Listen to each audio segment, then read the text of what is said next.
Et Pascal, je dois l'avouer, quand je suis arrivé dans la région, qu'on m'a parlé de macarons, voilà, hein, je viens d'à côté, je viens pourtant pas très loin. T'as fait ton parisien. Eh ben ouais, j'ai fait l'erreur. J'ai fait mon parisien, comme tu dis, Samuel. Je me suis trompé de macaron. Je me dis, mais non, rien à voir. Catastrophe. Je dis, mais oui, mais rien à voir. Alors, quelles sont justement les spécificités du bon, du vrai macaron, Pascal?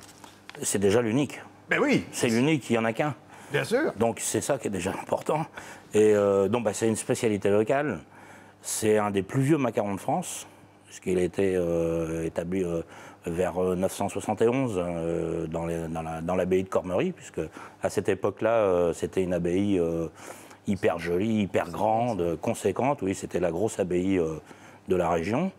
Et donc les moines ont créé cette recette pour faire un petit peu de sous. Déjà à cette époque-là, ils cherchaient un petit peu de sous. D'accord. Pour faire des échanges, puisqu'il y avait un commerce d'échange avec les gens qui venaient... Oh, les abbayes, c'était des lieux de rencontre. C'est ça, oui. Ouais, ouais. Et puis il y avait un commerce d'échange, en fin de compte, ça servait de monnaie d'échange à cette époque-là. Voilà. D'accord. Donc il y avait les bateaux qui... la Loire et le Cher étaient navigables à cette époque-là, et donc les bateaux qui venaient de la mer passaient par la Loire et le Cher. Et puis après, avec les charrettes, ils allaient déverser tous leurs produits, on va dire, notamment sur l'abbaye de Cormery. Et donc ce macaron a été destiné un petit peu comme monnaie d'échange. Ça, c'est drôle. Alors, est-ce qu'on sait pourquoi il a cette forme et pourquoi il y a ce trou au milieu? Cette forme, oui. Oui, alors c'est la légende. Hein. J'y étais pas. Il y en a plusieurs, alors pour ça, pas. je me renseigne auprès du spécialiste. Ouais, ouais. Alors la légende, on va dire la plus connue, est celle du moine qui s'est, en travaillant la pâte pendant plusieurs heures, en essayant de découvrir les parfums, enfin tout ce qu'il pouvait mettre dedans, s'est endormi sur la table. Et puis, comme vous voyez, hein, je suis en pleine forme et les moines sont un peu arrondis. Et il s'est endormi donc sur la pâte et le ventre a dessiné, avec le nombril, a dessiné le petit rond. Et donc c'est parti du nombril de Cormery. Et on appelle donc le macaron de Cormery le nombril de la France.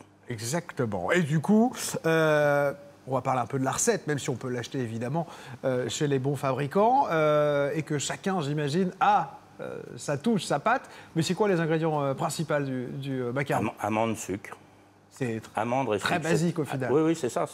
Alors, amandes, sucre et miel, puisque le miel est un conservateur naturel.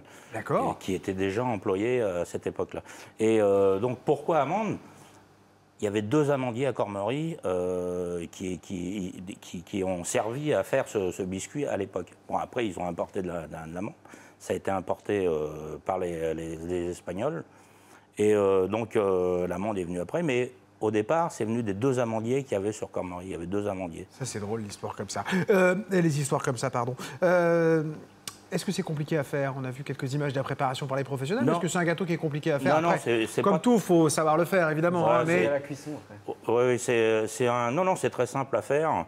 Ce qu'il faut, effectivement, c'est un petit peu de doigté pour la texture, de façon à garder après la cuisson le petit moelleux à l'intérieur et le croustillant à l'extérieur. Donc il y a un petit souci de cuisson, enfin c'est un petit doigté. Le savoir-faire, ça rentre en ligne de compte. Bon, justement, puisqu'on parle de savoir-faire, est-ce que vous avez proposé du coup au fil du temps des variations en termes de goût, ou est-ce qu'on n'y touche pas, ou est-ce qu'on peut aller proposer d'autres choses? Si, là on est en plein dedans justement, puisque je travaille pour le Japon. On est aujourd'hui, ça fait la 2e année qu'on va au Japon pour proposer nos produits. Et le Japon sont très friands de macarons aux fruits.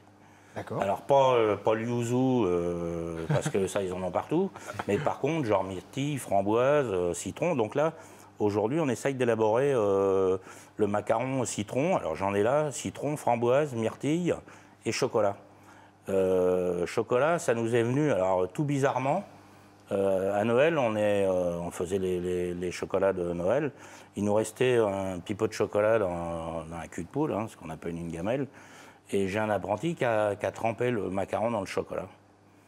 Et on a ressorti un truc, mais je dis c'est un truc de fou, quoi.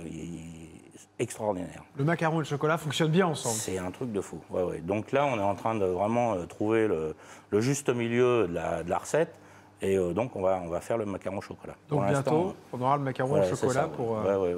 pour la suite de l'aventure. Merci Pascal, en tout cas, d'être venu Merci. nous parler avec passion, évidemment, de ces macarons qu'on trouve évidemment chez vous. Hein.